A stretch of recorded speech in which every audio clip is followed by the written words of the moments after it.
میں آپ کو بتا دیتی ہوں کہ جیل کے ٹرائل کے اندر ایک وٹنس جھوٹا ثابت ہوا ہے، دوسرے جو دو وٹنس تھے بریگیڈیئر احمد اور کرنل ریحان، انہوں نے جو ڈاکیومنٹیشن ہے کہ یہ ہار گھر نہیں گیا، یہ جمع کرایا گیا ہے، اس کی انہوں نے خود تصدیق کی ہے کہ یہ جو ڈاکیومنٹیشن ہے جو سگنیچرز کے ساتھ ہے، انہوں نے تصدیق کی ہے کہ یہ بالکل صحیح ہے۔ انویسٹیگیشن آفیسرز کی بھی جو انویسٹیگیشن ان کی بھی جو ان کی کراس ایگزامینیشن ہو رہی تھی، اس میں بھی پروسیکیوشن کے وٹنسز سے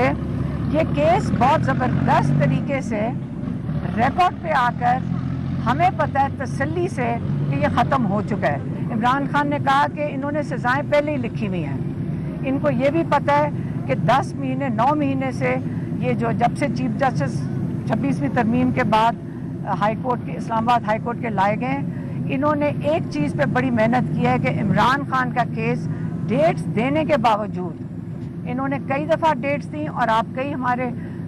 جو صحافی ہیں یہ بھی ادھر موجود ہوتے تھے، اور کئی وجوہات کی وجہ سے انہوں نے یہ ڈیٹ بار بار کینسل کی، کبھی پروسیکیوشن نہیں تھی، کبھی جج کی طبیعت خراب تھی، یا سب نے خود دیکھا تھا جبکہ سارے لیجسلیچرز بھی ادھر موجود ہوتے تھے۔ تو اب اللہ کا شکر ہے القادر کی ہائی کورٹ میں لگی ہوئی ہے، اور جیسے سلمان صفدر صاحب نے کئی دفعہ کہا ہے کہ یہ تو ایک دن میں فوراً بیل ہو جانی چاہیے، خاص طور پہ بشرا بی بی کی، کیونکہ وہ خاتون ہے اور وہ اس میں صرف کیا ہے ایڈنگ اینڈ ابیٹنگ ہے، تو جس کے لیے ان کو یہ مزید 10 مہینے جیل نہیں بیٹھنا چاہیے تھا۔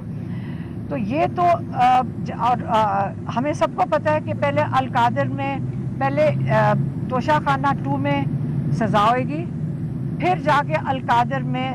بیل ملے گی۔ تو یہ تو آپ ساروں کو پتہ ہے، آپ اس کی سکرپٹ اسی طرح ہی چلے گی، یہ دیکھ لینا۔ پہلے دن سے میسیجز آنا شروع ہوئے تھے کہ آپ ملک چھوڑ کے چلے جائیں، آپ چپ کر کے بیٹھ جائیں، کیسز ختم کر دیں گے، 300 کیسز بنا دیے۔ اور کوئی نارمل آدمی ہوتے ہیں نا تو انہوں نے کہنا تھا، ڈر جانا تھا 300 کیس دیکھ کے، اور انہوں نے کہنا میں اس کا سامنا نہیں کر سکتا، بہتر ہے کوئی ڈیل کر لیں۔ عمران خان نے کہا تھا شروع سے کہ میں اپنے سارے کیسز کا سامنا کروں گا کیونکہ میں بے گناہ ہوں، اور میں اس لیے ان کیسز کا سامنا کروں گا۔ اور ہمارے لائرز کی ٹیم سلمان صفدر صاحب نے اس کو لیڈ کیا ہے، انہوں نے بڑی فائٹ کی ہے، اور کیسز جو ہیں ان کا خیال ہی نہیں تھا کہ یہاں تک پہنچیں گے، کیونکہ جیسے ہی وہ پہنچنا شروع ہیں ان کی آخر آنا شروع ہوتی ہے۔ اور سلمان صفدر صاحب نے یہ کیونکہ یہ ابھی کیس چل رہا ہے تو یہ شاید لائرز نہیں کر سکتے،